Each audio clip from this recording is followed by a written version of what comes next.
Expedição Bem Brasil em Terras Capixabas, oportunidade de contarmos aqui a história da ovinocultura e da capinocultura no estado do Espírito Santo. Nós estamos aqui na região central serrana do estado do Espírito Santo, município de Santa Teresa, Instituto Federal do Campus de Santa Teresa, falando aqui de ensino, pesquisa e extensão com o professor engenheiro agrônomo Ismael Haddad. Eu sou obrigado por receber a Expedição Bem Brasil aqui. É um prazer a gente poder estar aqui para falar um pouco do contexto das instituições de ensino, pesquisa e extensão na ovino-capinocultura do estado do Espírito Santo. O prazer é nosso, Luciano. Seja muito bem-vindo. Para a gente é uma satisfação muito grande receber vocês aqui e mostrar um pouquinho do trabalho que a gente faz aqui, tanto na parte de pesquisa, no desenvolvimento de pesquisas, tanto na área de produção animal, como produção animal a pasto, como plantas forrageiras, né? Mostrar um sistema de produção que é uma miniatura do que vem a ser, tentando simular uma propriedade, e mostrar também o trabalho que para a gente é a menina dos olhos, que é o trabalho de extensão feito pela empresa Júnior de Agronomia, a Agrifes Júnior, né? É um desafio grande a gente, dentro da sala de aula, a gente transmitir tudo, e esse trabalho de extensão universitária, tanto de extensão quanto de pesquisa, gratifica muito, porque a gente vê como resultado o perfil dos estudantes que saem aqui do IFES. Perfeito. Né? Eu queria fazer antes aqui um parênteses, né, porque eu estou tendo a grata satisfação de rever o professor Ismael Haddad 30 anos depois, que nós somos contemporâneos lá da Universidade Federal de Viçosa. Aliás, vários amigos em comuns, né, de companheiros que passaram na zootecnia, na agronomia. Então é um prazer, professor, poder revê-lo aqui 30 anos depois. Exato. Até que nós estamos muito bem, né, professor? Está mais branco, está girando um pouco mais rodado, né? Mas a oportunidade de revê-lo é muito bom receber essa oportunidade aqui. Satisfação, 30 anos após, né? Satisfação imensa da nossa parte também. E nós pudemos, né, ver que a gente tem muitos amigos em comum lá. E as experiências são muito parecidas, né? Nós tivemos a experiência que os estudantes estão tendo hoje. Nós estávamos conversando sobre isso. E é uma das coisas que eu falo que foi diferencial na minha formação profissional. E eu sempre a partir do momento que eu entrei no Instituto, foi um grande desafio tentar replicar um pouco, né, dessa oportunidade que eu tive. Então, aí falando já de história, fazendo essa linha do tempo, remunerando tudo aqui, como é que começou a ovinocultura na sua atividade profissional aqui dentro do campus, né? Você veio para trabalhar com ovinocultura, já veio para cá para isso? É uma coisa interessante, né? Porque eu sempre tive uma formação muito mais voltada para manejo de pastagens, mas muito mais focada para bovino. E quando eu cheguei aqui, a oportunidade que me surgiu, né? A vaga que tinha era dentro da área de caprinos e ovinos, né? Eu vou falar para você que eu não tinha experiência nenhuma com caprinos e ovinos, e a gente aprendeu muito ao longo desses anos com as experiências, né, com as coisas que a gente errou, né, com coisas que a gente acertou. Então, hoje em dia eu tenho muita felicidade de falar que a gente tem já um modelo de sistema que não é só o modelo que vocês estão vendo, é uma história, né? É uma história que a gente tem dentro do Instituto. Nós começamos na área em 2006, né? Dando aulas na área, né? Na área que era completamente diferente do que vocês vão ver hoje, né?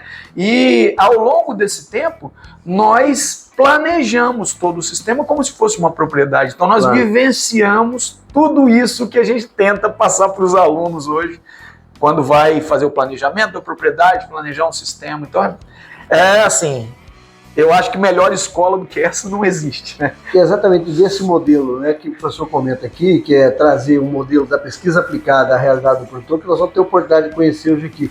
Mas, professor, entrando já nesse tema, o que nos trouxe aqui, além de, obviamente, mostrarmos todos os elos da cadeia produtiva ligados ao sistema de produção de caprinos e ovinos, mas é também conhecer esse trabalho que vocês estão desenvolvendo aqui naquela filosofia do pasto ao prato, né, de mostrar a ovinocultura a pasto.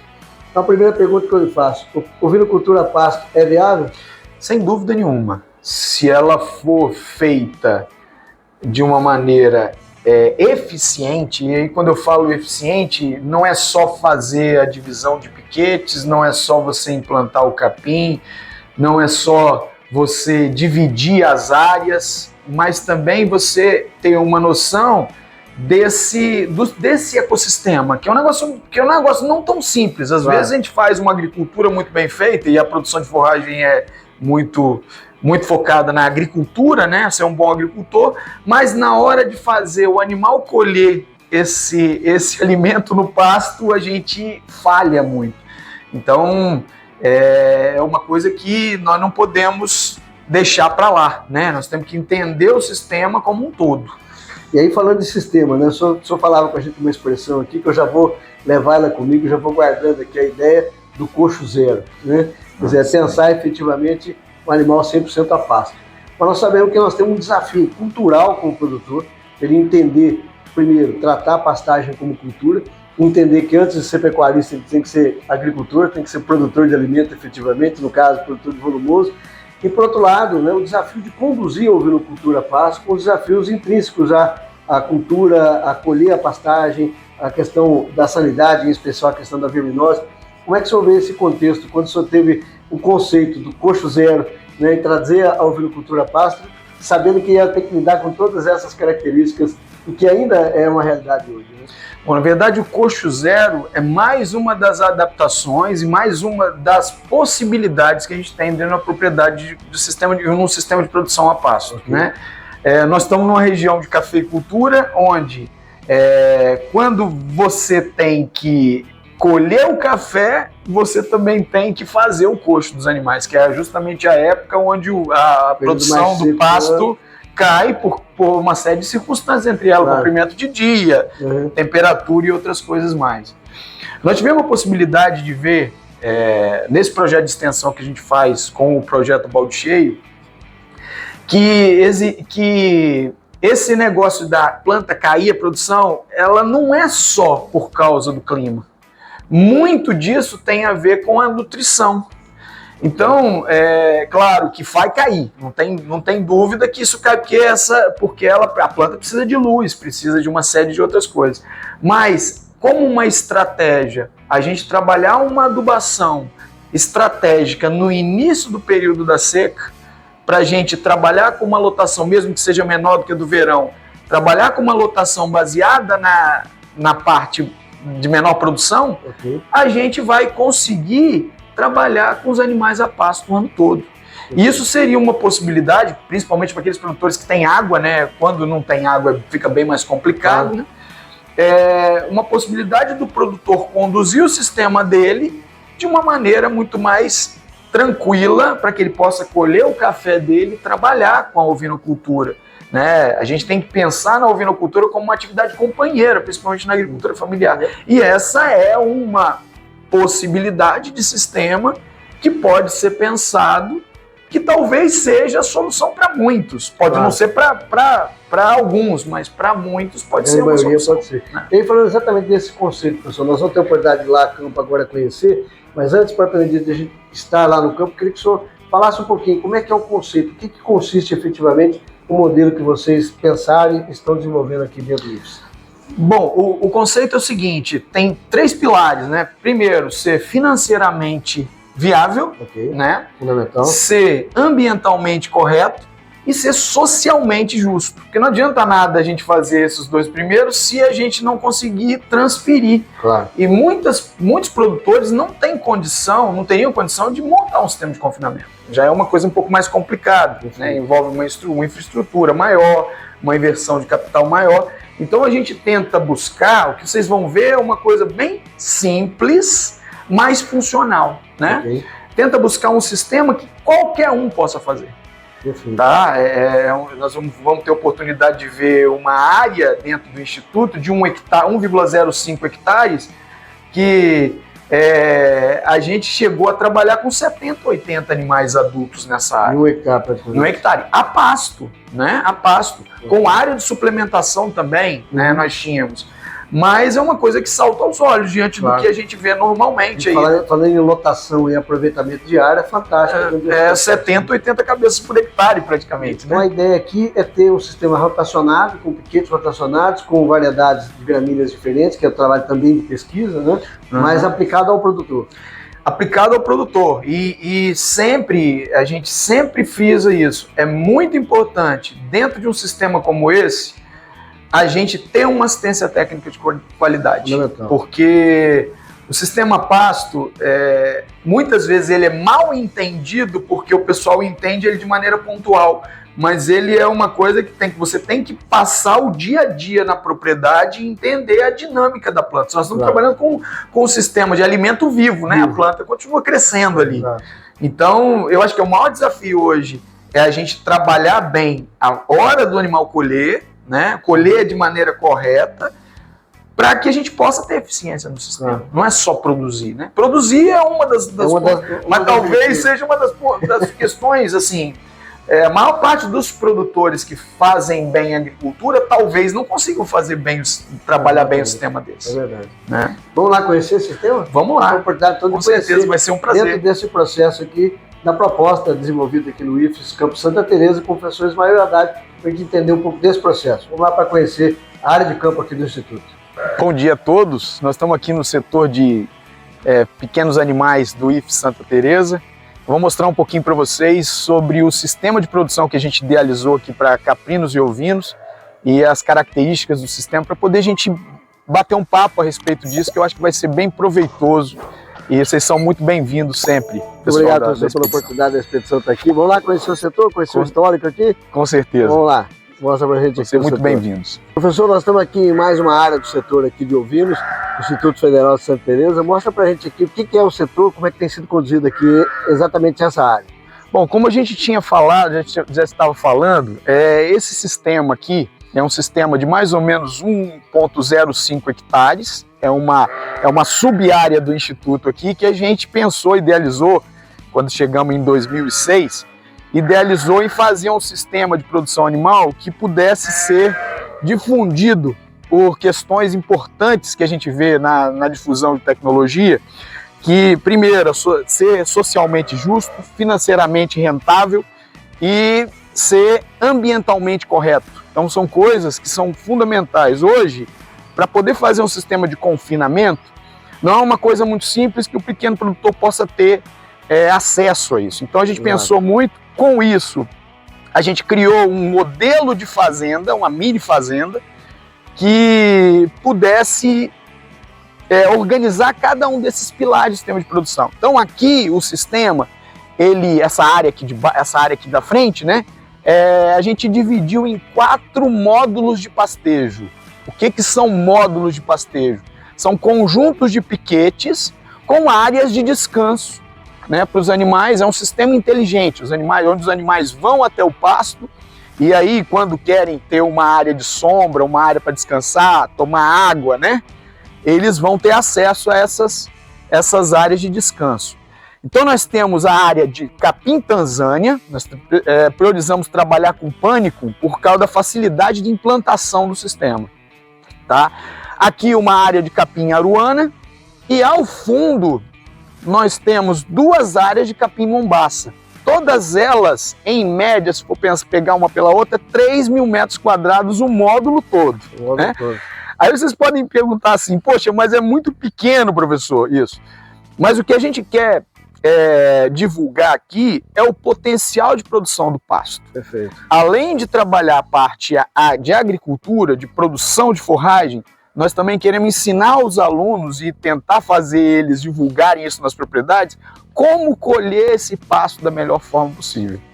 Então a ideia foi, e também ao mesmo tempo, a gente criar uma possibilidade do estudante entender como que funciona a propriedade, com todas as virtudes, com todas as dificuldades que existem e tentar resolver problemas. Né?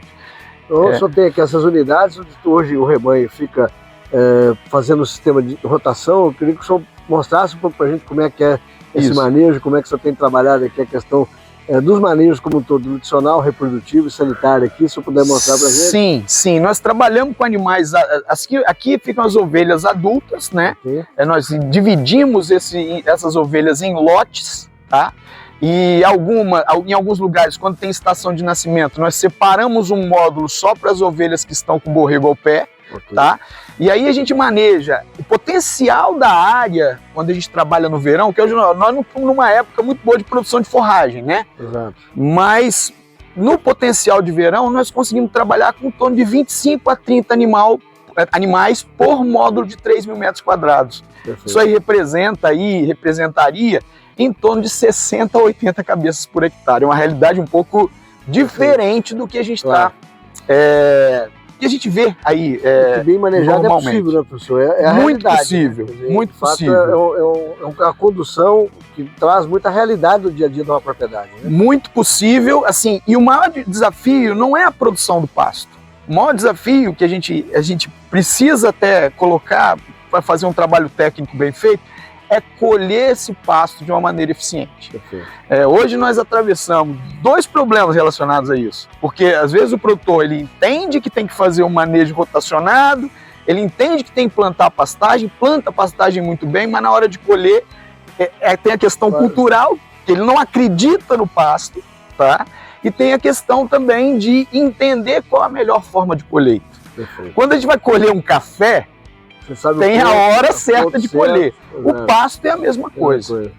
E aí nós temos alguns sistemas que têm a imagem do sistema, mas ele é pouco eficiente porque falha muito na hora certa do animal entrar na pastagem. Então isso a gente tenta sempre trazer o estudante para cá, para tentar ver como que o animal se comporta, o que ele está falando para a gente. Eu costumo dizer para os alunos que eles têm que conversar com os animais. Com certeza.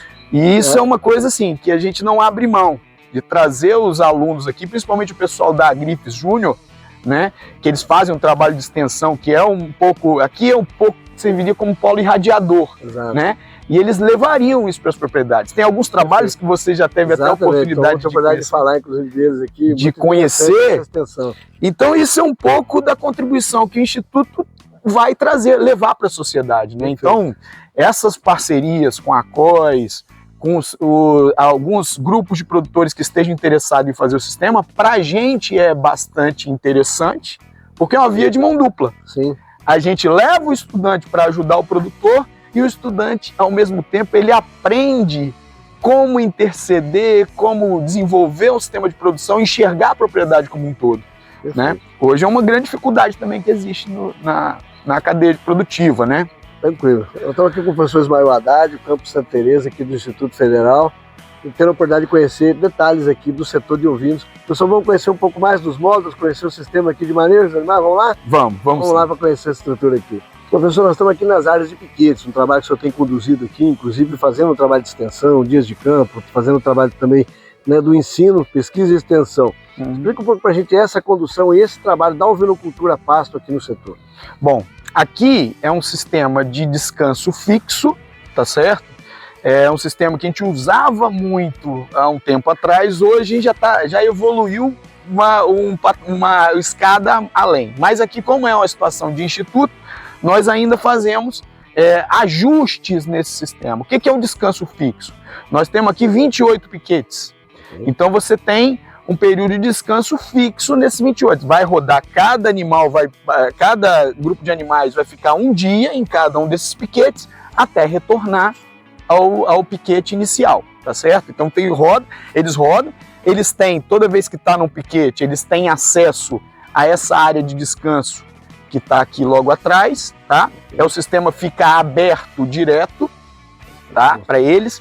Eles têm acesso à água, têm acesso à sombra. Quando, até já vou aproveitar e falar, quando as ovelhas estão com o borrego ao pé, nós improvisamos um sistema de creep feeding, um sistema bem simples para o cordeirinho ter acesso já ao concentrado desde os primeiros dias de vida, tá certo? Então isso fortalece muito a questão do peso ao desmame. Então, essa área é uma área comum a todos os piquetes. Independente de qual piquete ele esteja, exato. Uma área comum. Isso abre a área do piquete, os animais têm acesso ao corredor, eles vão ter acesso livre para ir e vir, né? Na hora de pastejo e na hora do descanso eles vão ter uma área de sombra disponível, tá? Perfeito. Mais ou menos uma ideia de como é que funciona esse manejo. E aí eu queria chamar a atenção para uma coisa importante. As forrageiras tropicais, elas têm uma facilidade muito grande que é a produção de biomassa. Mas, ao mesmo tempo, elas carregam, por causa dessa facilidade de produção de biomassa, material estrutura, que diminui a capacidade do animal consumir mais forragem. Então a gente consegue, à medida que a gente tem um manejo de adubação, com fertilidade de solo, com comida no pé da planta, nós conseguimos rebaixar um pouco mais essa pastagem, e aí quando a gente rebaixa, o animal vai ter à disposição dele um material de muito melhor qualidade, que são as folhas, né? Perfeito. Então a gente opta muito, tem característica da planta, tem a altura de manejo da planta, mas se o terreno tiver de fertilidade, quem define a altura, né, claro, com os devidos pontos máximos e mínimos, mas quem define a altura é o nível de fertilidade do solo. Okay. Então a gente hoje... efetivamente da pastagem, como a gente tem o hábito de falar, tratar como cultura efetivamente, né, de entender a fertilidade do solo, fazer análise do solo, fazer as adubações no momento correto, orientando, quer dizer, é fundamental para eu ter esse entendimento, porque a pastagem é uma cultura e tem que ser tratada como tal. Sem dúvida, tem que ser tratada como uma cultura, inclusive na hora de se colher essa cultura, né? Às vezes eu estava comentando com você que o pessoal acerta muito na hora de formar o pasto, né? Porque faz a adubação, faz as correções como devem ser feitas, implanta a forrageira, mas na hora de cuidar e na hora de fazer o animal ter acesso à forragem, falha muito. Perfeito. E aí funciona mais ou menos como uma colheita de café, o sujeito tem 100 sacas para colher, ele colhe 20. Isso é um problema seríssimo, claro. E acontece muito na pastagem. A falta é um problema, mas o excesso também torna-se um problema sério. Claro. Entendeu? Aí o animal tem uma fome que a gente chama de fome de qualidade, né? Professor, nesse setor aqui que nós estamos especificamente, o senhor falava com a gente, são 28 piquetes, né? São 28. Como é que é o manejo dos lotes que estão aqui, quanto tempo eles ficam, como é que é esse trabalho, né, do descanso, do manejo em si? A área é roçada, homogeneizada, os próprios animais mantêm essa estrutura? Sim, como eu disse para você anteriormente, como é o descanso fixo, no descanso fixo a gente não tem como ajustar muito esse período de descanso. Okay. Então a gente roça, a gente usa a roçadeira como material para poder homogeneizar o pasto e não ter muita sobra para o pastejo posterior, né? Mas numa situação normal, só para como é que a gente está fazendo nas propriedades, né? A gente trabalha com o sistema todo aberto e faz a cerca móvel. Okay. Ou seja, o técnico, ele trabalha, não sei se isso é uma coisa comum, né? Mas ele trabalha com manejo por altura. Porque a hora certa da colheita está muito, dependendo da forrageira, está muito determinada em função da altura. Então, seria mais ou menos assim, ó, teria uma bateria, igual essa aqui, aberta, onde o técnico vai à propriedade e ele anda com o produtor na área. Aí, quando chega, por exemplo, capim Tanzânia, 70 centímetros, a altura de entrada, que é a altura da colheita correta.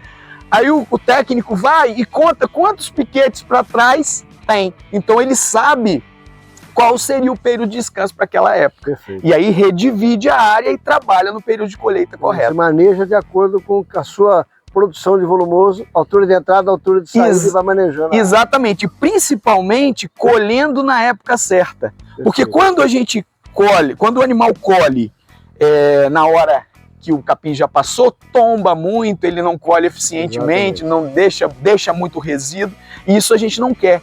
Quando a gente tem um sistema assim, com organização da colheita, né, inclusive nós vamos mostrar muito lá no dia de campo que a gente, né, que a gente vai ter oportunidade de falar para vocês, quando tem a hora certa de colher, o animal faz o trabalho que tem que ser feito da roçadeira com a boca. E isso que a gente quer. Inclusive, né? Lembrando que nós temos que levar em consideração o hábito alimentar também da espécie que nós estamos trabalhando. Né? Sem dúvida. Para trabalhar com ovino, você tem um sistema gregário, que os animais pastejam em grupo. Muito. Tem essa característica que a altura vai influenciar, inclusive, nesse hábito de pastejo. Muito. Inclusive, no início, Luciano, é até interessante falar isso. No início, a gente começou a trabalhar para o pessoal roçar, né? Uhum. E o pessoal trabalhava com a roçadeira e eles não conseguiram regular muito a altura e baixou muito.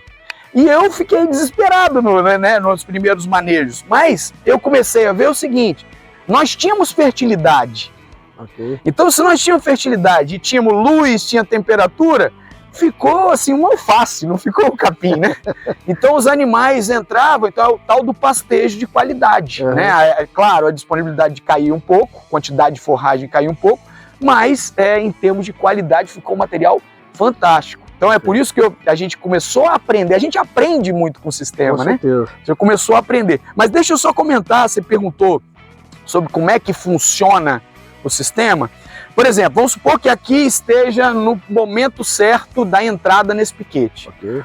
Aí entra um lote, hoje tem mais ou menos aqui 10 a 12 ovelhas, né? No verão a capacidade é maior do que essa, a gente trabalha com subpastejo, né? Nós estamos falando aqui de áreas de que tamanho, só para quem está acompanhando. Tem essa área aqui, 10, 12 ovelhas em cada piquete. Essa área aqui deve ter uns 10 por 10, 100 metros quadrados do piquete, né? Nós temos áreas, por exemplo, na área de experimental, nós temos uma área de 30 metros quadrados por piquete. Perfeito. E lá a gente trabalha com 5 animais, 6 animais nesses piquetes.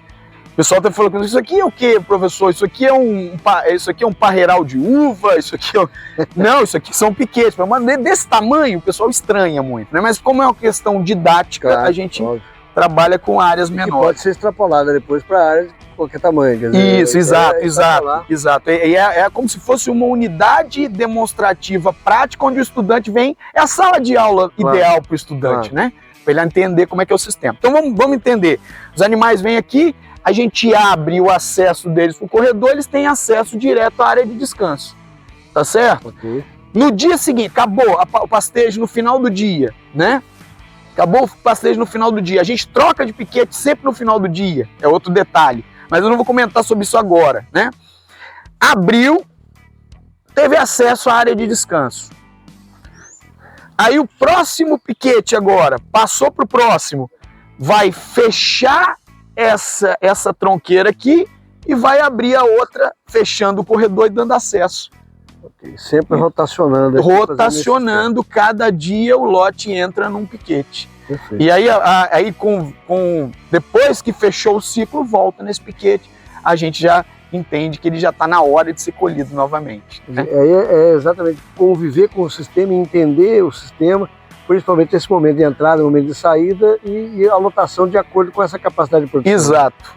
E talvez esse sistema aqui, e a grande dificuldade que tem no sistema desse é o seguinte, o técnico tem que estar com um olho nos animais e outro na pastagem. E isso não pode ser uma coisa que tenha que ser a cada 2 meses, tem que ser com muito mais constância. Claro. Por quê?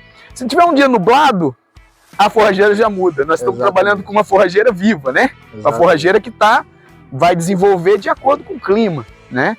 Então aí a gente tem o hábito de colocar as coisas didáticas, né? Às vezes o descanso fixo é uma coisa didática, porque o sujeito tem que saber que o 2 vem depois do 1, né? Mas forrageira não respeita calendário nosso. Exato. Forrageira respeita clima, né? Luminosidade, comprimento de dia, e isso aqui faz muita diferença. É um negócio muito mais dinâmico, do que você ter, por exemplo, uma silagem que você vai fornecer no curso. Você já sabe a qualidade dessa silagem que você vai fornecer. Já colheu, já está lá, já está disponível. Então o técnico tem que estar de olho direto. Nós temos uma dificuldade, às vezes, com algum sistema. Nós trabalhamos muito na área de produção de leite, de bovinos, né? Okay. Hoje, mesmo na agricultura familiar, o pessoal está indo muito para a automação, da questão da mão de obra, né? Sim. E é uma dificuldade que a gente enfrenta, às vezes, nos piquetes, Luciano, é que o sujeito começa a automatizar, ele começa a não ir no campo. E aí, falha, às vezes, na hora de ver o estado da pastagem. Tá? Então, é uma coisa assim, é desafiador, é uma coisa desafiadora, mas não tem nada mais, assim, que eu entenda hoje, para uma logística do Estado do Espírito Santo, que nós temos dificuldade com aquisição de grãos, que torna o negócio arriscado, não tem sistema, no meu ver, né, principalmente para o pequeno produtor, mais competitivo do que esse. Bem conduzido tecnicamente. Né? Não é simplesmente formar o pasto e deixar ele lá. Claro, né? Com certeza. Então é esse o grande desafio. Perfeito. Então estamos vendo aqui a oportunidade de conhecer um pouco mais dos detalhes aqui do sistema de produção do setor de ovinos, do Instituto Federal aqui de Santa Teresa, com o professor Ismael Haddad. Vamos conhecer um pouco mais, ver os animais aqui no pastejo, desse trabalho que está sendo feito aqui no Instituto Federal de Santa Teresa. Professor, nós estamos numa área aqui em que os animais estão aqui em pleno pastejo, né? Sim. E aí, falando dessa questão que o senhor fala, da importância do produtor entender a colheita do capim, né? O momento de entrada, o momento de saída, como é que é esse manejo no ponto de vista agronômico, né? Adubação, irrigação, fertirrigação, nós temos aí diferenças, né, entre épocas do ano, período do verão, do inverno. Como é que o senhor vê a condução desse sistema, levando em consideração as questões agronômicas? Bom, do ponto de vista de fertilidade do solo, né, sempre nós vamos, quando vai conduzir uma área dessa, nós vamos fazer primeiro, começa a dar análise de solo. Okay. E a análise de solo ela tem que ser feita igual também a gente trabalha nas outras culturas, depois da colheita. No caso do pasto, quando a gente está pensar num ano de produção, né, o depois da colheita é depois da estação de verão, transição verão, né, para a entrada da época onde vai ter uma maior estacionalidade, né, uma outra estação, próxima estação. Então a gente faz a análise de solo lá para maio, abril, maio, tá? Porque aí a gente fazendo essa análise de solo em abril, maio, nós vamos ter tempo hábil para fazer as correções. Então tem o programa de adubação, ele exige um período para poder fazer as correções com a calagem, né? Faz a calagem, principalmente no sistema desse que a gente trabalha com nitrogênio, níveis de nitrogênio altos, né? Bem elevados, e aí isso acidifica o solo. Então a gente sempre, todo ano, anualmente, a gente faz as análises de solo para poder fazer as correções. 60 a 90 dias depois, que é mais ou menos o período da próxima estação de pastejo, né, que os animais entrariam na próxima estação de pastejo, a gente já faz as adubações de base, que vem a ser micronutrientes. Então a gente trabalha com reposição de micronutrientes, trabalha formulações FTE, formulações enriquecidas com micro, principalmente boro, cobre, zinco, são nutrientes que têm uma maior deficiência, né? Então a gente trabalha com essa adubação de base, fazendo algumas adubações com nível de potássio, elevando os níveis de potássio também, tá? Com base na análise de solo, e fazemos, depois disso, as adubações de cobertura com o nitrogênio e entra o potássio também. O potássio é tão importante quanto o nitrogênio na ideia da produção de forragem, tá? E aí, de fato, o conhecimento técnico, professor, é a análise de solo, é a interpretação, né, em função da forrageira, da lotação que você quer buscar, da condição de clima da região. Quer dizer, a gente costuma falar que não existe receita de bolo, né? Cada propriedade é uma situação, para cada solo, para cada topografia. Às vezes, na mesma propriedade, você tem situações diferentes em áreas diferentes, né? Exato. E aí a decisão técnica tem que ser baseada no cenário que o técnico vai ver. Hoje nós temos uma dificuldade muito grande em algumas regiões, Luciano, que é a questão da falta de água para irrigar. E aí o pessoal sempre pergunta, dá para produzir sem água? É muito mais difícil, mas dá também. Nós temos recursos, nós temos uma área, inclusive, de palma forrageira que nós estamos trabalhando aqui, tá? No Instituto, para ter um recurso. Nós podemos também trabalhar com um período maior de coxo ao longo do ano, porque depender de São Pedro é complicado, claro, né? E ultimamente tem todo ano, né, professor? Exatamente. A gente só não sabe se ela vai ser mais intensa ou menos que o ano anterior, mas que ela é certa. Né? Exato. E a questão da água para irrigação talvez seja um dos maiores gargalos, porque para você irrigar 1 hectare, a demanda de água para 1 hectare é 50 mil litros por dia. É muita água, é muito mais água do que você pensaria para dessedentação animal, né? Claro. Então, é para consumo. Então é um negócio que a gente precisa. Uma das primeiras coisas que a gente orienta os estudantes a fazer, gente, meçam a quantidade de água, porque eu já, nessas minhas andanças por aí, eu já vi muito sistema de pivô central, que o sujeito monta um sistema de pivô central na propriedade, porque tem área plana para fazer, mas não tem água para irrigar. Então o sistema principal fica com teia de aranha lá, né? Então, sem pensar no investimento desse, sem ter água, é muito complicado. E é o ponto que quando você tem a água para irrigar, você tem o sistema muito mais na sua mão. Perfeito. Por quê? Eu estava até comentando com você, e isso é uma coisa interessante. Nós estamos numa região onde o produtor é produtor de café, principalmente. E a grande dificuldade de conduzir um sistema desse no pasto é que justamente na hora que o produtor, na época de transição, onde o produtor tem que fazer o coxo, é a hora que ele está colhendo o café dele. Tá? E aí a gente teve a oportunidade de conhecer sistemas, mesmo com queda de temperatura, tá? Em que a produção do pasto era mantida alta. Okay. Por quê? Por causa de adubações estratégicas. Então a gente ainda, se eu fosse falar, elencar numa nota de 0 a 10, quanto a gente conhece de fertilidade para esse tipo de planta aqui, eu diria que nós estamos na fase do 2, 3, nós precisamos evoluir muito ainda. Muita coisa que a gente acha que é comprimento de dia, que a gente acha que é temperatura, está ligada à fertilidade. Né? Essa planta ela precisa de muita fertilidade, ela é um excelente até, o pessoal fala de fitorremediador, né? As regiões de suinocultura e de avicultura estão descobrindo isso e estão fazendo essas atividades aqui como encadeamento. Por quê? O grande problema que tem nesse sistema de produção é o quê?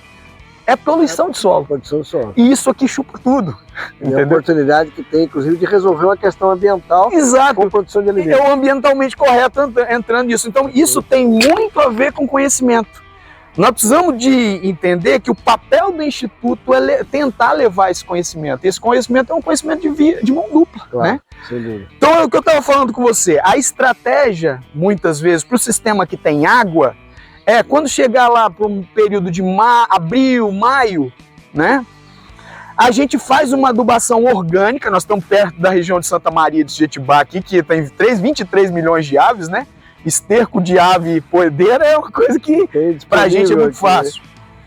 Então a gente trabalha com uma adubação pesada orgânica antes da entrada do período da seca e da redução de temperatura, e a gente mantém uma lotação um pouco mais alta mesmo no inverno. Mas para que fazer isso?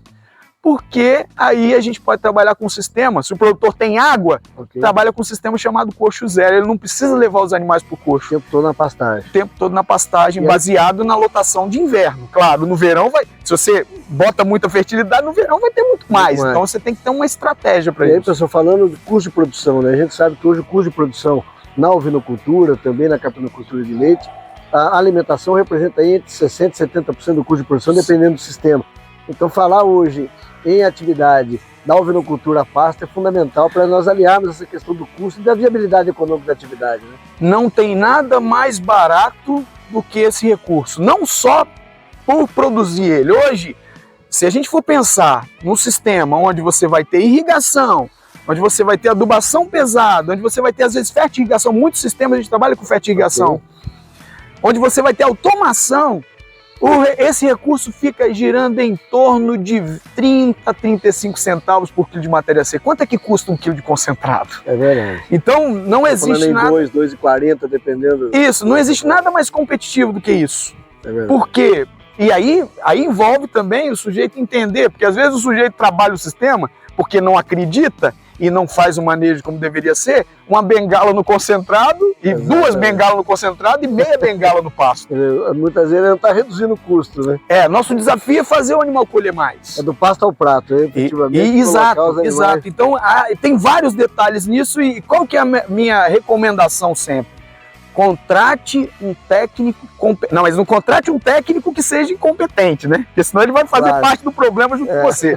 Contrate um técnico que entenda do sistema possa conduzir o sistema junto com você. E nós vamos falar exatamente desse papel do Instituto Federal na formação profissional, daqui a pouquinho nós vamos tratar desse tema, mas conhecendo aqui com o professor Ismael Haddad os detalhes da implantação do sistema de pastejo rotacionado, com as características das questões agronômicas, principalmente das questões edafoclimáticas, nutrição e o momento certo de colher, momento de entrada, momento de saída, para que haja o melhor aproveitamento da pastagem em qualidade. Instituto Federal de Santa Teresa, o professor Ismael Haddad, nós estamos tendo a oportunidade aqui, Expedição do Brasil, de conhecer detalhes desse projeto. Bom, aqui alguns detalhes do sistema. Primeiro, a cerca elétrica. A cerca elétrica aqui tem 4 fios, né? E hoje a gente consegue ver, isso aqui vem muito de um início de trabalho que nós fizemos, que a gente não tinha referência sobre. Então teve muita gente que falou para a gente colocar de cerca elétrica até em cima, porque os animais iam pular e não iam. Cerca de animal é pasto. Se tiver disponibilidade, não tem problema. Não sai do lugar, né? Hoje nós vemos que uma cerca de 3 fios ou 2 fios de arame bem colocados é o mais do que o suficiente para trabalhar com esse tipo de animal. E o animal, depois que ele aprende, que tem a escolinha do choque ali, que ele aprende, ele respeita até com ela desligada, ele respeita. E sem problema nenhum. É aquilo que o senhor falou, tem que ter pasto, né? Tendo pasto, o animal não tem por que sair dali. Não tem porquê. Ele não sai, e elas não saem, elas ficam já. Não tem problema de pular e outras coisas mais. A não ser que a cerca também esteja mal feita. Às vezes um animal descobre uma. Mas muito raro acontecer isso, porque a gente tem o que o animal quer dando pasto. Que é comida, que é pastagem de qualidade e em quantidade adequada. Isso. Outra coisa importante são os detalhes dos corredores, né? A gente tem duas questões que a gente tem que pensar quando vai fazer, pensar na largura do corredor. Primeiro, são animais pequenos, então não precisa de muita área. Tem que ter uma quantidade mínima de largura. Primeiro, por causa do conforto animal na hora de transitar. E segundo, a questão de áreas com mais sujeitas à umidade, problema de lama, né? Ninguém gosta de andar na lama. Claro. Né? A gente não gosta, o animal também não gosta. Então, toda vez que a gente limita a passagem do animal para a área de descanso e vice-versa, nós estamos fazendo ele abdicar de tomar água e estamos fazendo ele abdicar de ter sombra. Agora, nós estávamos na área de sol lá, estava complicado. Agora nós estamos aqui na área de sombra. Eu acho que é esse tipo de sistema que o animal quer, né? Nós estamos falando de um corredor em largura média preconizado. Aqui em torno de 2 metros. 2 metros. Tá? Falando em exatamente. Quando a área é um pouco mais seca, você pode até encurtar um pouquinho, pode até diminuir um pouco, mas sempre pensando que área muito estreita, onde tem muita passagem de animal, onde tem lotes maiores, vai estar sujeito a maior quantidade de lama. Então é isso que a gente tem que pensar. Como o senhor falava, mas nós estamos vendo ao fundo lá as áreas de descanso, né? Os piquetes estão aqui, o senhor conduz os animais simplesmente abrindo e fechando as cercas aqui. Isso, de acordo com cada piquete. Abre a tronqueira, até interessante mostrar, a gente abre a tronqueira, ó, aqui eu não sei como é que, aqui dá pra... A gente abre a tronqueira e fecha o corredor, então o animal tem acesso ao pasto aqui e vai para a área de descanso livre. Então ele fecha o acesso do outro piquete e abre o acesso do corredor. Então é um sistema como se fosse um sistema inteligente, né? O animal tem que ter acesso à área de descanso sempre que ele quiser ir lá e desfrutar do bem-estar, né? E aí, pessoal, vem a questão do planejamento, né? Como eu falava, buscar de fato uma assistência técnica com conhecimento, não só na própria pastagem, na condução, na implantação da pastagem, mas também na questão do dimensionamento dos piquetes, da cerca elétrica, ter os corredores de forma que facilite todo esse trabalho do manejo da mão de obra aqui, né? Sem dúvida. Hoje, Luciano, a gente está muito preocupado, não só, porque às vezes o produtor fala assim, não, é só dividir em piquetes a área. Nós estamos muito preocupados em mostrar para o aluno e mostrar para os técnicos que estão em treinamento a enxergar a propriedade como um todo. Qual o grande problema que tem dentro da propriedade rural hoje? Falta de mão de obra. Exato. Então, se a gente conseguir trabalhar áreas mais nobres, e eu falo áreas mais nobres em termos de topografia, para que a gente possa trabalhar a logística do sistema da melhor forma, não vou falar um módulo só, porque vai ter que trabalhar diferentes lotes, né? De forma que eu possa trabalhar áreas regulares, eu facilito muito. Né? Eu estava comentando lá, quando a gente falou anteriormente, eu estava comentando que nos sistemas hoje, quando o produtor está fazendo parte do sistema e mora na propriedade, nós não trabalhamos mais com cerca fixa. Nós trabalhamos uma bateria, é como se fosse esse retângulo aqui fosse uma bateria onde a cerca passaria a ser cerca móvel. Ele vai mudando ela de posição, levando de acordo com a... E só é possível isso quando você tem uma figura geométrica regular, né? Claro. Então, isso a gente tem que começar, o técnico, a primeira visita que ele faz, ele já tem que começar a observar isso. As áreas onde o produtor vai ter condição de montar um sistema que tenha facilidade dele ter uma logística, centralizar o manejo dele, porque os animais vão caminhar menos, você vai caminhar menos, vai ficar muito mais fácil você automatizar o negócio. Então, tudo isso tem que ser pensado. Perfeito. Nós temos que parar com essa ideia, e o produtor tem muito isso, né? Eu vou fazer um sistema, depois eu vou ajustando, é o tal da teoria do puxadinho, né? Essa teoria do puxadinho, num sistema como esse, se não for bem planejado e bem visto desde o início, tudo que você não observar no início pode ser usado contra você. Eu costumo falar que não tem mais nada definitivo que uma gambiarra, né? Exatamente. E hoje depois dificulta todo o sistema, né? Hoje em dia, e a gente tem uma dificuldade muito grande, é o seguinte, porque Esse aqui é um sistema diferente do sistema de confinamento. Não estou falando mal do sistema de confinamento. O sistema de confinamento também tem o seu espaço, também é uma opção, dependendo do lugar, é excelente. Só que o produtor tem que pensar o seguinte: muda tudo, inclusive o tipo animal que ele vai trabalhar. Exatamente. Ele não pode pegar um animal que ele está trabalhando no pasto e levar para o confinamento e vice-versa. Exatamente. A exigência em cima do animal tem que ser maior em um e é menor em outro. Né? Pessoal, e aí falando dentro desse processo aqui, sempre vem a discussão com o produtor, custo de implantação, né? Sim. Pensar aqui em fazer as áreas modulares, dividir os piquetes, ter essa rotação, né, em piquetes de alotação, de acordo com a capacidade de produção. Como é que está hoje essa análise de custo, a viabilidade econômica na atividade para que o produtor possa implantar esse sistema?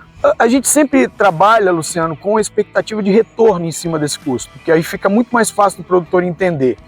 Hoje a gente não tem muitas propriedades que nós estamos agindo, a não ser aqui no IFES, mas a realidade aqui no IFES é um pouco diferente, a gente não tem muito esse controle. Okay.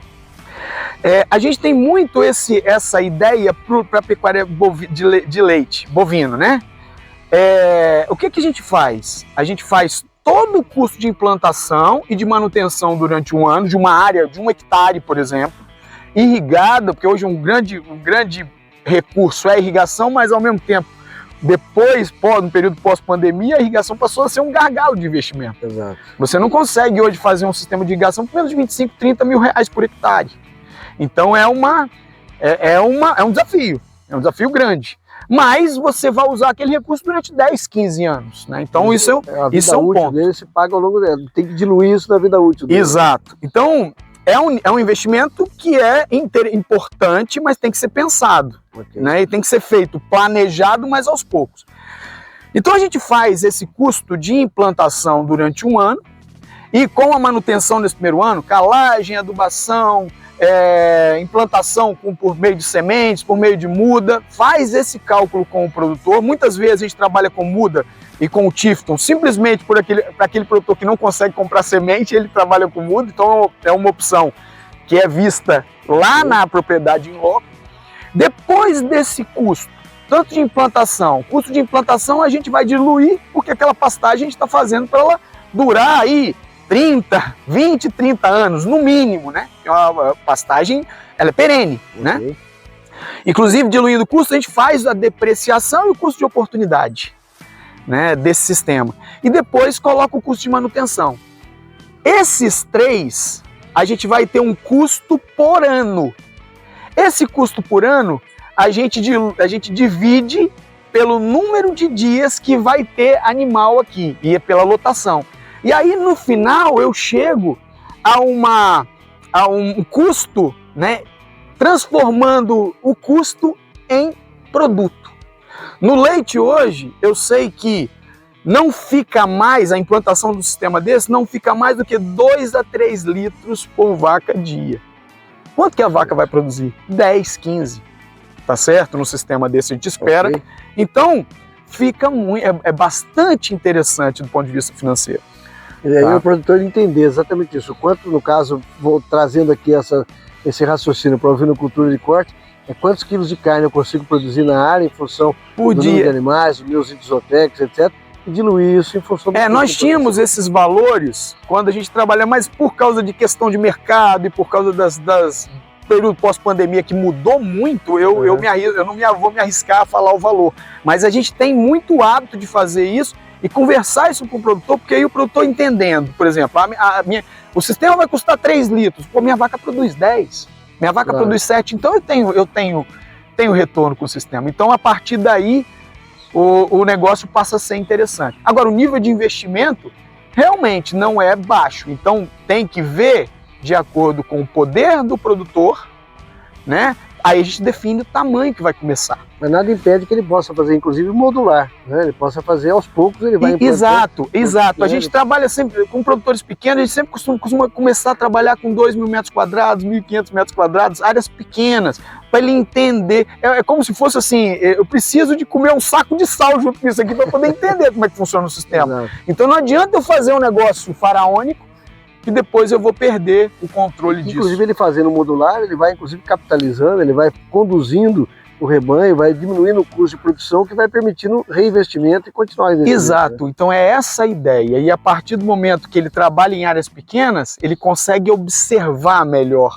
É o tal do vírus da tecnologia, né? O sujeito consegue começar a ver que uma área dessa, ele consegue colocar quase os animais dele todo. E ele falou assim, poxa, mas aquela área toda lá eu vou poder preservar. Eu vou poder começar a reservar a área do rio. Perfeito. Por isso que a gente fala do ambientalmente correto. É utilização diária, né? É muito difícil hoje, aqui em Santa Teresa principalmente, você chegar na propriedade e falar para o doutor, não, você tem que respeitar.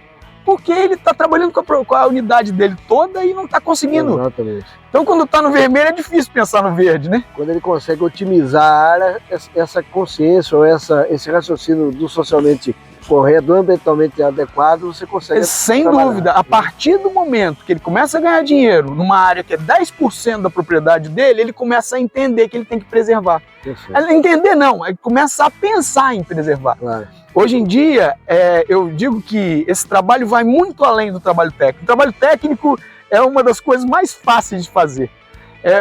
Muito do que a gente faz é conscientizar o produtor.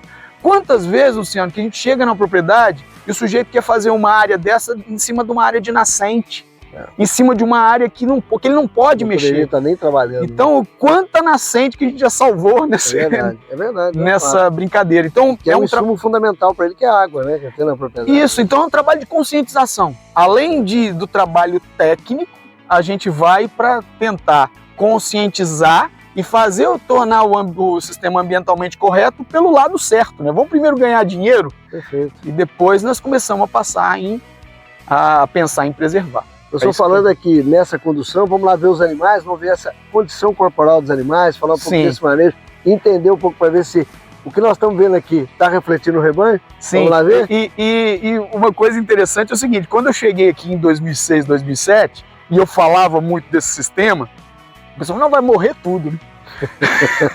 E hoje os animais falam com essas pessoas que vêm aqui, eles falam assim, não, estou muito bem, muito obrigado. Né? Então eles mostram, por isso que a gente vai ver agora. Vamos lá, Goizinho? Vamos lá. Expedição Bé Brasil, tendo a oportunidade de falarmos hoje aqui sobre ensino, pesquisa e extensão. Instituto Federal Campus de Santa Teresa, tendo a oportunidade hoje aqui, nesse momento, de falar sobre extensão. Professor Ismael, nós estamos aqui na sede da Grifes Júnior, né, que é um trabalho dentro da formação acadêmica, mas também um desenvolvimento de extensão. Eu queria que vocês pudessem explicar para a gente um pouco o que é a Grifes Júnior em si, mas falando um pouco da extensão, como é que só vê esse trabalho focado na extensão, levando o conhecimento gerado da universidade ao produtor rural. Sim, Luciano, como eu falei com você na parte da manhã, a Grifes Júnior é uma iniciativa dos estudantes, foi criada em 2012, com o objetivo deles terem alguma experiência além da sala de aula. Tá? Então foi uma iniciativa de alguns alunos, né, da agronomia, e a gente tem a felicidade de saber que hoje, né, já temos quase 12 anos de trabalho. Bacana. E está cada vez melhor, né? Tivemos experiências junto com os estudantes e é sempre aquela expectativa da gente levar um pouco além do que eles aprendem na sala de aula, né? Tanto na forma de interceder, de visualizar a propriedade como um todo, de visualizar o sistema de produção, como você vai desenvolver esse sistema de produção. Então, a gente fica muito feliz porque nem todos entendem claro, essa oportunidade.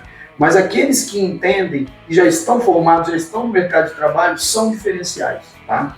E aqui a gente tem, eu falei com você que eu tenho a felicidade de poder mostrar para você o lado da extensão, né? Que a Vitória, tanto a Vitória como o Guilherme, eles estão à frente da empresa junto.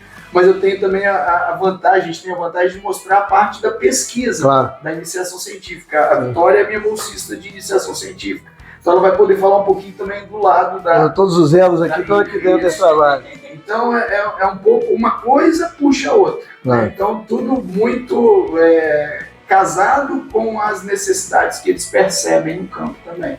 Tá? Bom, nós estamos aqui com o Guilherme Aredes e também com a Vitória dos Santos, que são estudantes de agronomia e fazem parte, integrantes e coordenadores aqui da empresa Júnior aqui de agronomia, né? A Grifes Júnior. Gente, obrigado por estar com a gente aqui. Eu queria que vocês falassem um pouco dessa experiência, né? Enquanto acadêmicos do curso de agronomia, como é que é trabalhar, né? Como é que é fazer parte da Grife Júnior e se isso contribui efetivamente, né, na melhoria da formação profissional. Como é que vocês veem esse envolvimento dentro dessa formação profissional de vocês? Não, estar dentro da Grife Júnior com certeza é algo que nos diferencia, como o professor falou. Quem sai da formação, tendo essa experiência que a gente teve aqui, quanto mais tempo a gente fica na empresa, mais desafios, mais aprendizado, mais networking você tem, tanto com o produtor, com empresas, com outras expedições, outras instituições.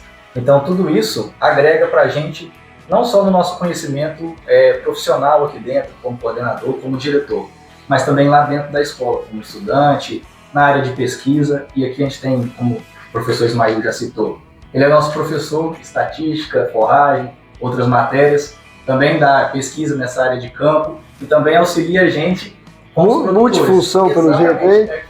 Então, assim, a gente aprende com ele, como uma multifunção, e também com os outros professores. Porque, assim, às vezes você tem uma dúvida, de irrigação, como que eu vou trabalhar a irrigação numa propriedade com X questões, com menos água, com mais água, que eu preciso de fazer uma drenagem, como que eu vou trabalhar com o produtor? Por exemplo, o Mike Torresani, um cara jovem, assim, cabeça aberta, que tem muitas ideias boas, tem muitas culturas na propriedade dele, tem uma visão de negócio empreendedora muito boa, e às vezes você já trabalha com um produtor que tem uma visão um pouco menor, mais fechada de algumas coisas, que é algo um pouco mais específico para a área dele. Então, assim, são trabalhos que a gente, como profissional, vai ter lá fora, muitas vezes com muito mais exigência, porque você vai estar dentro de uma empresa, tendo metas cobradas, metas de venda, de atendimento, e aqui a gente tem um pouco mais de segurança, né? Está tendo aporte dos professores e dos técnicos, mas essa cobrança também vem da gente, né? E querendo ou não, mesmo que seja uma empresa júnior, a gente tem que demonstrar resultados, tem que gerar conhecimento e também gerar um pouco de capital, né? Para manter a empresa girando. Então, como é que é essa experiência? Então, fazer parte da Grifes para mim foi um desafio tanto, né? Porque quando eu entrei na graduação, eu já fui pro lado da pesquisa. E eu sempre gostei de estar no campo, sabe? Ter um contato com o produtor. E eu vi a oportunidade de entrar na empresa e para desenvolver esse lado, né? De lidar com o produtor, a questão de aplicar o que a gente aprende na sala de aula na prática, né? Que isso é o que enche mais meus olhos, ver acontecer ali na propriedade, igual do Mike. O modelo que a gente desenvolve do projeto foi o modelo que a gente aplicou lá na área dele. O sistema rotacional de piquetes, o manejo da irrigação, a questão da genética dos animais. Então, assim, ver acontecer, ver agora o antes e o depois, para mim isso é muito gratificante. Então, estar na empresa hoje em dia, como o Guilherme disse, é além do profissional, sabe? A gente desenvolve também o nosso lado... o lado pessoal, saber lidar com o produtor, que eu acho que é uma parte um pouquinho mais difícil nessa área de extensão, né? Então a gente fica meio assim, meu Deus, eu sou mulher, vou chegar na propriedade, quem que vai pensar? Mas ali tem sempre os professores para dar apoio pra gente. Então, assim, é muito gratificante fazer parte da empresa. Vocês estão em qual período da agronomia aqui já? Eu tô no 7º. Eu tô no 5º. Que período? Quer dizer, mais ou menos no meio do caminho. Isso, exatamente. Quando vocês começaram aqui, né, entraram aqui no Instituto, lá na agronomia, vocês pensavam estar aqui hoje, participando da empresa Júnior, tendo esse trabalho de campo, fazendo esse trabalho de extensão? Como é que foi essa visão, fazendo uma linha do tempo aí, né, lá na época de calor para o momento que vocês estão hoje na vida acadêmica? É outra realidade. Primeiro porque a gente pega no início, né, pega muitas matérias, cálculo, física, algo muito teórico dentro da sala ali, então você não tem aquela visão holística no que é a agronomia. Então, quando igual agora, a gente chega no 3º, 5º período, aí que você começa a ter algo mais prático, mais fora da caixinha, como a gente vai dizer assim, fora da sala, então aí você começa a reconhecer as coisas teóricas que você viu ali na prática. Então a gente ouvia os outros membros, né, os membros mais antigos, alguns que já saíram, falando tipo, fui na propriedade, tive que resolver isso, tive que resolver aquilo. Então tudo isso a gente já ouviu dentro da sala, ouviu na teoria, viu o exemplo que o professor deu, mas aí aquela pessoa estava resolvendo aquilo ali com todos os outros problemas de interpessoalidade, né, de conversar com o produtor e tudo mais, de você ter que se deslocar, ter que arrumar o tempo bater com o produtor, tá um dia bom, um dia ruim.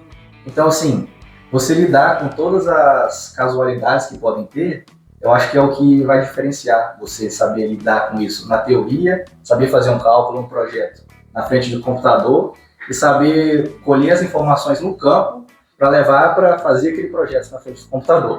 Então acho que é o que Aplicar na realidade do produtor. a realidade ela pega a gente bem de jeito mesmo, é outra coisa, é outro mundo. Professor, como é que é ver isso, né? Ver essa formação? Nós já tivemos do outro lado do balcão, quem está lá também como estudantes, né? E ver isso acontecer hoje, como é que o senhor vê isso?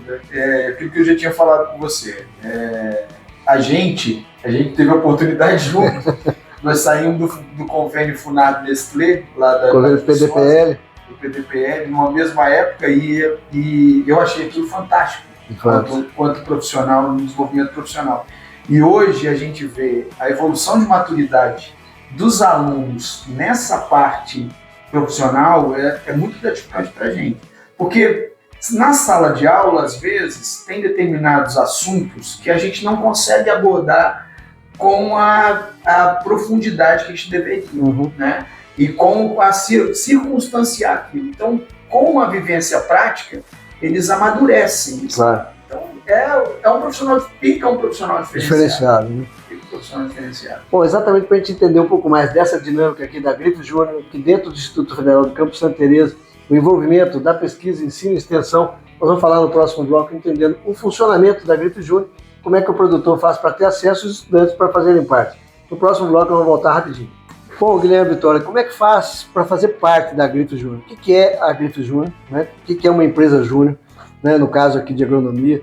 O estudante que é hoje aqui aluno do Instituto Federal, como é que ele faz para fazer parte? Qualquer um entra a qualquer momento, né? Existe um critério para entrar? É mais fácil entrar do que sair? Como é que funciona essa história aqui dentro? Como é que é a coordenação desse projeto, desse processo como um todo?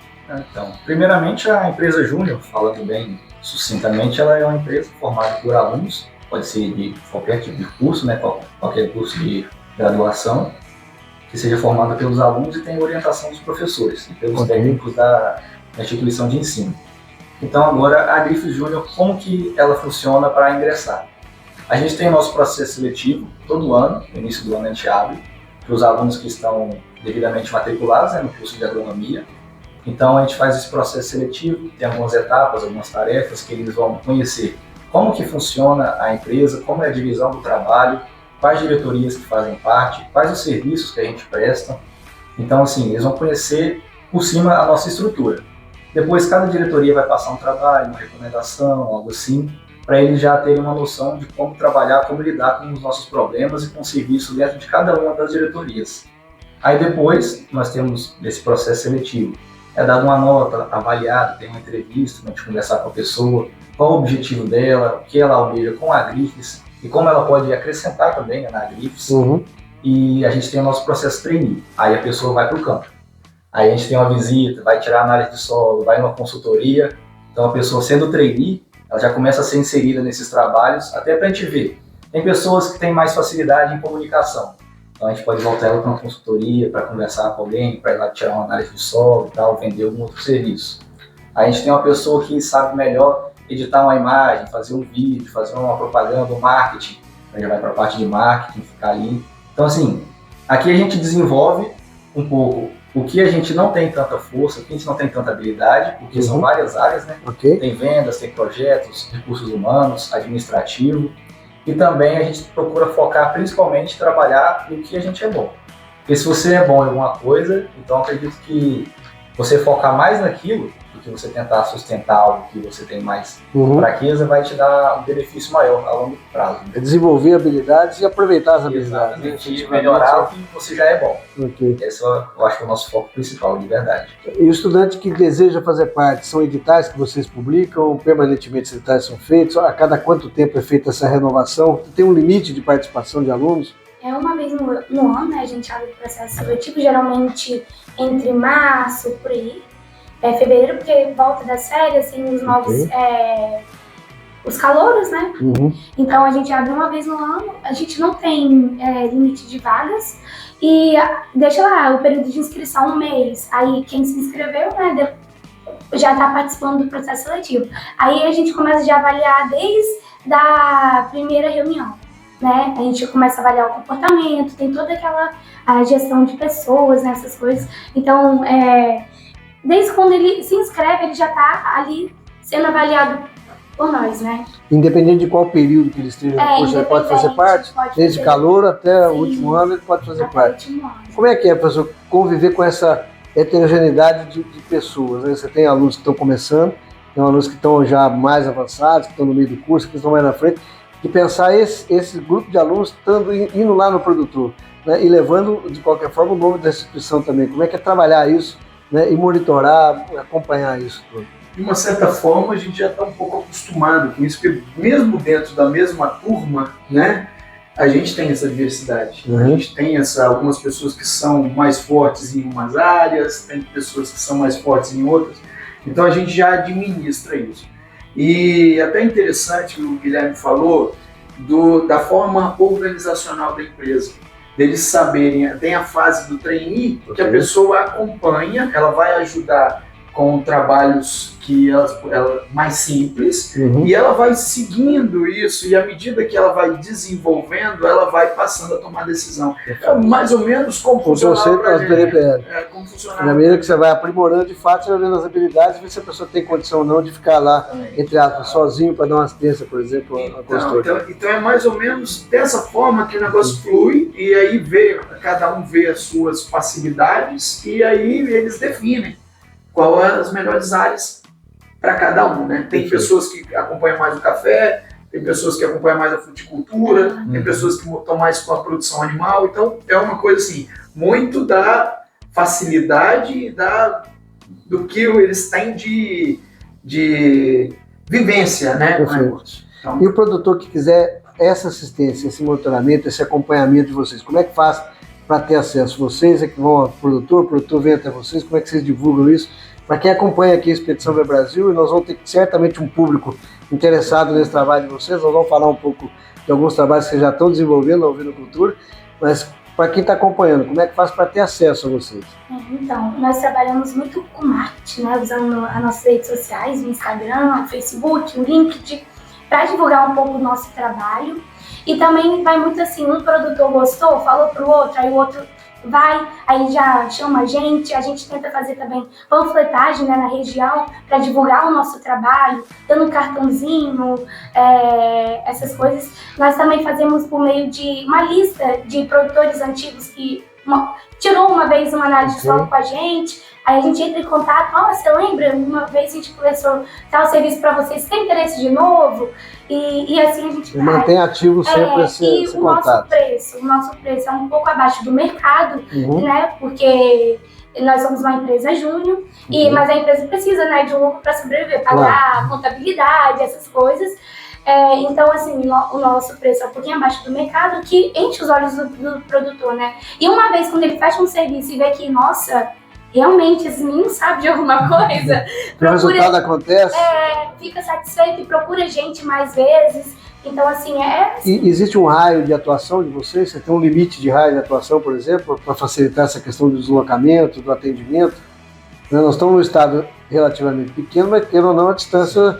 Nós temos aí várias regiões do estado, 10 micro-regiões do estado, né? Nós temos produtores, no máximo, assim, que eu acho que a gente consegue ir até Colatina. Né? Porque... Está quantos quilômetros aqui? Vamos falar em termos de raio e de atuação. O mais distante que a gente atende está uns 70, 75. Seria mais ou menos esse raio. Sim, que é o mais. Mas projetos mais pontuais, igual barragem, irrigação, análise de solo, esses outros projetos que a gente também trabalha, cadastro ambiental rural, PR, que são coisas mais pontuais, que garantem menos visitas. A gente já trabalha em Laranja da Terra, Itarama, Itaguaçu, Colatina, como já citou, São Roque, Santa Teresa, então qualquer... Dependendo do tipo de trabalho, dependendo da necessidade de maior ou menor intensidade de participação, pode acontecer até numa distância um pouco maior. Não tem problema. Perfeito. Pessoal, falando aí desse trabalho da extensão, aí vou voltado um pouco aqui para o nosso assunto da ovinocultura, né?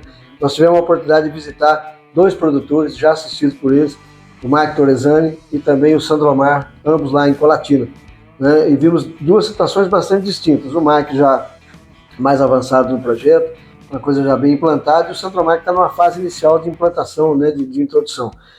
Como é que vocês veem esse trabalho hoje da Agrifos nesse modelo de replicar a pesquisa que está sendo desenvolvida aqui no IFES, pensando aí a ovinocultura do pasto ao prato? Bom, a pesquisa em si ela é uma consequência. Uhum. Né? A gente busca, igual eu comentei com você a respeito do grupo de estudos sobre ovinocultura, que é uma proposta nossa, como a gente tem o grupo de estudos de pecuária de leite, tá? Onde a gente pode desenvolver uma ideia de capacitação dos estudantes com base numa sala de aula prática, numa unidade demonstrativa prática, que é o Cordeiro Familiar, que é uma proposta nossa. Como que é feito esse trabalho por parte da gente? A gente sempre vai, os estudantes vêm, me apresentam a demanda, a gente marca uma data para ir fazer uma primeira visita junto com eles, e a partir do momento que a gente visita, a gente faz toda aquela, a gente intercede por eles, né? Conversa com o produtor, faz todo um planejamento, aquele planejamento inicial, roda a propriedade, conversa depois, dialoga com eles, faz reuniões com eles e faz toda a parte de planejamento. Depois desse planejamento, tem a parte de combinar com o produtor o que ele vai fazer. Nós somos muito sérios, a gente procura ser bastante sério, até a Vitória comentou, tanto em cobrar pelo serviço, isso é uma coisa que é essencial para ser valorizado o serviço, como também para poder fazer o trabalho que combinou. Aquela velha história, a gente até combinado é caro. Exatamente. Se o sujeito, vamos colocar aqui até exagerado, se o sujeito combinar um negócio com a gente, a maior cobrança que a gente tem que ter é em relação ao que foi combinado. Claro. Tá? E aí, a partir do momento que não é feito, a gente também sai do sistema. Então é uma coisa que eu sempre... É uma via de mão dupla, de fato, né? Exato. Tem que ter... Porque eu vejo que o melhor cartão de visitas que tem para eles, quanto para o Instituto, é o retrato de uma propriedade igual a do Mike hoje. Com certeza. Né? Que está ainda no primeiro degrau de desenvolvimento, tem muito a desenvolver ainda, tem muita coisa para fazer, mas já é uma propriedade que já salta aos olhos em relação ao que é normal. Sem dúvida. Né? É verdade. Então a gente visualiza muito isso, então a gente cobra muito essas duas coisas. Paralelo a isso também, quando eles me apresentam para a gente demandas, por exemplo, professor, eu preciso de entender como é que faz uma análise de solo, como é que eu interpreto uma análise de solo para fazer recomendação de calagem de adubação. A gente faz mini cursos com eles, principalmente com a presença dos envolvidos nas propriedades, porque a gente sabe que eles vão aplicar isso. Então faz mini cursos, tem eventos que eles também já estão acostumados a participar, parcerias. Então isso tudo vai fluir de uma maneira bem saudável, né? E também faz eles terem ganharem maturidade, não só no sistema organizacional da empresa, mas também com as parcerias, como que deve fazer a parte de seriedade profissional. Então tudo isso é muito... E a gente tenta ajudar, é sempre assim, ajuda, mas a palavra tem que ser deles. Eles têm que ser... Já entender essa responsabilidade. Não pode chegar a um ponto, por exemplo, eu entrar em contato com o produtor, porque senão o produtor ele passa a ter a referência com a gente. Não pode. Eles têm que ser... Eu faço sempre questão disso. Quando eu vou falar, eu discutir alguma coisa técnica, eu discuto direto com eles. Tá? Então, eu queria fazer uma provocação para vocês dois agora, que estão aí na fase de formação profissional, mas já estão no campo, né? O que a gente tem visto na ovinocultura e na caponicultura, principalmente quando a gente fala em consultoria, né, e esse é um cuidado, quando a gente fala em ética profissional, são muitos consultores dando informação ou dando consultoria daquilo que não entende. E aí nós estamos trabalhando com o dinheiro do produtor, não é o nosso dinheiro. Quando eu estou dando uma orientação técnica, quando eu estou dando assistência técnica, é o dinheiro do produtor que está envolvido, né? Como é que vocês têm trabalhado essa percepção? A realidade de cada produtor, dentro daquilo que é ideal, aquilo que é possível, com o conhecimento técnico necessário para que ele faça o correto. Como é que vocês interpretam isso? E como é que vocês se enxergam enquanto profissionais com essa responsabilidade de dar orientação, sabendo que o dinheiro é dele, que é ele que vai usar esse dinheiro lá na ponta? A gente tenta, igual o professor falou, na primeira visita que a gente vai fazer, a gente já tenta olhar uma visão geral de tudo na propriedade, né? A questão da mão de obra, a questão, ele mora na propriedade, é ele que vai cuidar, ou tem terceiros. E quando a gente vai recomendar adubo para adubação ou qualquer coisa, questão de comprar um animal, a gente busca uma pesquisa do mercado em geral. A gente não vai indicar para ele assim, vai comprar esse adubo porque esse é nosso parceiro. Não, a gente procura o melhor, sabe? O melhor para ele, o melhor custo, a melhor logística. A gente tem que trabalhar isso. Porque a gente sabe que quando a gente vai para o mercado de trabalho, você tem que vender, independente de qualquer coisa. Mas aqui a gente trabalha muito a ética, sabe? A ética é primordial aqui. Então a gente entende isso. O nosso produtor não pode fazer isso. Vamos tentar fazer uma outra estratégia que vai fazer com que tenha um resultado imediato que ele precisa. Então a gente trabalha nisso. Então, juntamente com os professores, já que tem mais experiências, né? Então a gente monta um planejamento estratégico. E a gente tem colhido bastante resultados. Bastante mesmo. O Mike é um que ele começou, acho que com 2 raças de ovino. Acho que, não me recordo agora, só que ele queria mudar tudo para DORP, e santinês, né? Alguma coisa assim. Aí eu conversei com ele e falou, não, agora eu vou mudar, eu quero santinês para reproduzir, para matriz. Aí eu já olhando assim, falei, nossa, que legal. Aí ele, eu vou fazer o cruzamento aqui, vou separar as matrizes. Então, assim, ver o crescimento dele é muito legal, Então, a gente pensa nisso, a gente pensa em trabalhar com ética, né? E dar o melhor pro produtor, dar resultado. Porque ver o produtor feliz, a gente também tá muito feliz, a gente fica muito gratificante. E quando a gente é reconhecido também, né? Nossa, realmente, esse menino tem alguma coisa. Qual é esse desafio? A gente sempre busca orientar nesse sentido. Porque eu sempre... isso é uma coisa de experiência que a gente tem mesmo, né? A questão da relação comercial com a relação de assistência técnica, ela é muito complicada. Conflitante, bastante, conflitante. Então, eu sempre tento colocar, quando é possível isso, falar para eles que o produto deles é o sucesso do produtor. Então, essa questão que a Vitória falou é exatamente isso. Eles tentam não fazer parcerias comerciais com ninguém. Outra coisa importante também que a gente sempre fala, não tem problema nenhum em falar que você não tem conhecimento daquilo na hora. O problema seria você falar que tem quando na verdade não. Exato. Então, a gente sempre orienta a eles, quando não sabem de determinado assunto, ao contrário de sair falando alguma coisa que não sabe, nós vamos procurar, nós vamos estudar o problema. Então, isso é uma sala de aula, assim, excelente para eles. E aí está todo mundo fortalecido. O Mike, eu não sei se ele falou com você, mas ele veio aqui na escola. Ele viu o modelo, né, da nossa ovino, ele viu como a gente aplicava. Então, acho que foi a chavinha, assim, porque ele viu a pesquisa e viu também a parte prática. Eu falei, nossa, funciona mesmo. Então, assim, quando ele procurou a gente, foi um desafio danado, porque a gente acho que nunca tinha atendido essa demanda de fazer sistema de piquete. A gente sabia que tinha aqui na escola, mas a gente não tinha aplicado no campo, na prática mesmo.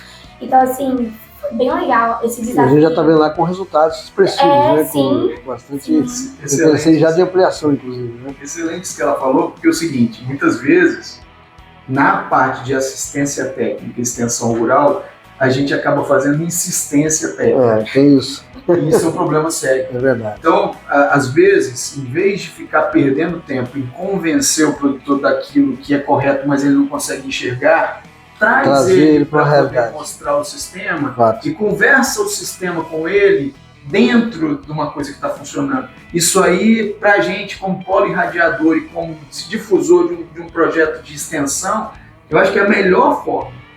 Porque quando você tem, por exemplo, você atende outros produtores e leva outros produtores para poder conversar, muita coisa você não precisa nem conversar com o técnico, porque eles vão conversar, eles têm realidades iguais, eles vão conversar e um vai falar das experiências. É muito melhor do que eu chegar para ele tentar convencer que ele tem que adubar com determinado adubo, que ele tem que escolher determinada planta. Então, é muito essa questão. Não tentar convencer o produtor de nada. Nós não somos donos das propriedades que a gente está. Então nós temos que... Esse entendimento é fundamental. Isso é fundamental. Isso é uma coisa que eles que estão há mais tempo já estão convivendo com isso. Né? Como é que tem sido para vocês a experiência prática nas diversas atividades que vocês estão fazendo? Nós estamos falando aqui de ovinos e caprinos, mas ligando aí a formação profissional, a vivência prática e que vocês estão vendo de mercado lá fora, daqui a pouco vocês saindo aqui da academia? O mercado, a gente fala primeiro, né, aqui no Espírito Santo, nossa região, o pioneiro, o rei, a coroa de tudo é o café, né? Isso aí não tem jeito, a gente fala aqui, todo mundo trabalha, muita gente tem interesse, a gente trabalha com, a maioria das nossas propriedades são de café, café com milão, alguns de arábica, mas agora a gente está vendo também como que essa visão está se ampliando aqui no estado. A gente tem agora ovino também, que está se expandindo bastante, tem a caprinocultura, tem a produção de pimenta do reino, temos também a produção de citros, que a gente está atendendo, algumas propriedades de banana. Então, assim, o leque da agronomia é muito grande. Muitas vezes a gente fica preso àquilo que a gente conhece, àquilo que é tradicional da região, e a gente fica com medo de sair daquilo primeiro. Será que vai ter mercado? Será que eu tenho logística para entregar essa cultura, essa propriedade? Será que aquele produtor ele tem interesse em trabalhar com aquilo ou ele quer ficar na segurança dele? Então, assim, vai um pouco da nossa, diria que um pouco de ousadia, de você oferecer algo diferente, de mostrar que tem mercado, que tem possibilidade para aquilo, e também do produtor, dele ter interesse naquilo, querer virar a chavinha, né, como a Vitória disse, virar a chavinha dentro da mente dele, para poder fazer algo novo, né, porque, igual a gente está falando aqui, da ovinocultura, da caprinocultura, tinha um mercado muito fechado, tinha um certo preconceito, né, trabalhado com isso e tudo mais que vinha de antigamente, que hoje está sendo mais clareada essa visão sobre a caprino e ovinocultura. Então, assim, é aquele ditado, né? Quem chega primeiro, o cavalo que chega primeiro pega a galinha. Então, quem trabalha nessa parte, seja na caprino, ovinocultura, seja em qualquer outra parte vegetal ou animal, quem trabalha pioneiro nessa parte, quem tem mais entendimento, quem tem uma visão mais comercial, mais humana disso daí, a gente incentiva, a gente busca estudar bastante e levar essas novidades do mercado que a gente vê dentro da escola, dentro da faculdade, também na internet, bastante conteúdo do mundo, né, da região, do mundo das propriedades em volta, para os produtores que a gente atende. Seja mesmo, vou tirar uma análise de solo. Mas você viu que a gente está trabalhando com isso, tem bastante coisa no mercado sobre aquilo e tal. Sim, eu trabalho com banana, mas estou vendo que está tendo bastante cultura disso, daquilo. Então, assim, o produtor, cada dia mais, ele está tendo acesso a essa informação e ele mesmo procura, vocês já ouviram falar de tal cultivar, de tal processo, de tal manejo? Então, assim, se a gente não conhece, a gente vai, procura, entra em contato com ele de novo. Sim, é possível da gente fazer, não é possível por causa disso ou daquilo, mas a gente pode trabalhar de outro jeito. Então, assim, eu nunca também, quando ele procura a gente, nunca dá um não. Dá um não, mas eu não posso trabalhar assim, mas eu posso trabalhar de outro jeito. Então, assim, abrir o leque de possibilidades, de uma visão diferente para ele, para que ele possa diversificar a cultura dele, né? Como o Mike faz na propriedade dele, um exemplo muito bom disso. Um cara que tem uma visão bem ampla e sabe muito bem as áreas que tem, como trabalhar com aquilo, e divulgar para os outros produtores que a gente atende. Essa visão e essa ampliação, né, do comércio, ter bastante coisa variada para poder diversificar a sua fonte de renda e ter mais segurança. E falando dessa formação profissional, da oportunidade que vocês têm enquanto estudantes de agronomia de estarem inseridos nesse processo de extensão, ao mesmo tempo acompanhando pesquisa para levar pesquisa ao campo, etc., nós temos diversos outros alunos que não participam, né, que não fazem parte da empresa júnior, que não participam de iniciação científica, que não fazem parte de grupos de estudos. Se vocês pudessem, né, estar transmitindo uma mensagem para esses estudantes que estão acompanhando aqui a Expedição do Brasil e que, de certa forma, não fazem parte, que mensagem vocês poderiam estar passando para esses estudantes? Não tem nada melhor do que ir a campo, né? Lidar com o produtor. Então, assim, como eu falei, eu sempre fico muito grata quando eu saio de uma propriedade e o produtor me escuta, por exemplo. Então, assim, essa vivência no campo, eu acho que todo mundo tem que ter, porque a gente começa a ser mais empáticos e a entender o produtor e a lidar com diversas personalidades diferentes, né? Então, isso capacita a gente pro futuro. Então, a gente aprende a lidar. Quando a gente sair daqui pro mercado de trabalho, a gente vai estar, assim, como é que se diz? A gente já apanhou tanto que a gente vai estar... Qualquer coisa não vai abalar a gente. Porque a gente lida com muitos desafios, sabe? Então, assim, se tem a oportunidade de participar de uma pesquisa de uma empresa júnior, participem, porque vocês vão aprender muito, muito mesmo. E é um desafio, assim, danado. A gente pegar a moto e tirar uma análise de solo, nossa, chegar na propriedade, assim, o produtor olhar pra gente, meu Deus, essas duas meninas, o que elas estão fazendo aqui? Esses dias eu fui tirar análise de solo, aí o produtor falou bem assim, nossa, sabe o que eu prefiro que venha mulher tirar análise de solo? Aí eu falei, sério? Aí eu, porque vocês são mais caprichosas, vocês rodaram, tiraram tanto ponto. Eu falei, que bom, fico feliz em ouvir isso. Então, assim, são experiências que marcam a gente, sabe? E eu sei que lá no mercado de trabalho eu vou usar muito. Tudo isso que eu tô aprendendo aqui eu vou usar. Tanto profissional quanto pessoal. Então, participem de pesquisa, participem de extensão, qualquer curso, qualquer expedição que tiver, vão, eventos. Porque isso faz parte do nosso futuro, né? Vai agregar, agrega muito. Então... Vai dar oportunidade. A gente sabe que, como ela citou, você vai lidar com diversas personalidades fora e também dentro da faculdade. A gente tem alunos, tem professores, tem objetivos diferentes, trabalhos diferentes, prioridades diferentes. Então, assim, se você está na empresa júnior, dentro de todos os benefícios que ela já citou aqui, a primeira coisa que você tem é querer. Eu quero trabalhar com extensão, eu quero trabalhar com vendas, eu quero trabalhar com assistência técnica. Então, eu vou tirar a minha parte, o meu tempo livre para isso. Eu quero entrar na empresa júnior, porque no meu tempo livre eu quero estar lá ajudando a monitorar uma consultoria. Porque no meu tempo livre eu quero estar fazendo um projeto.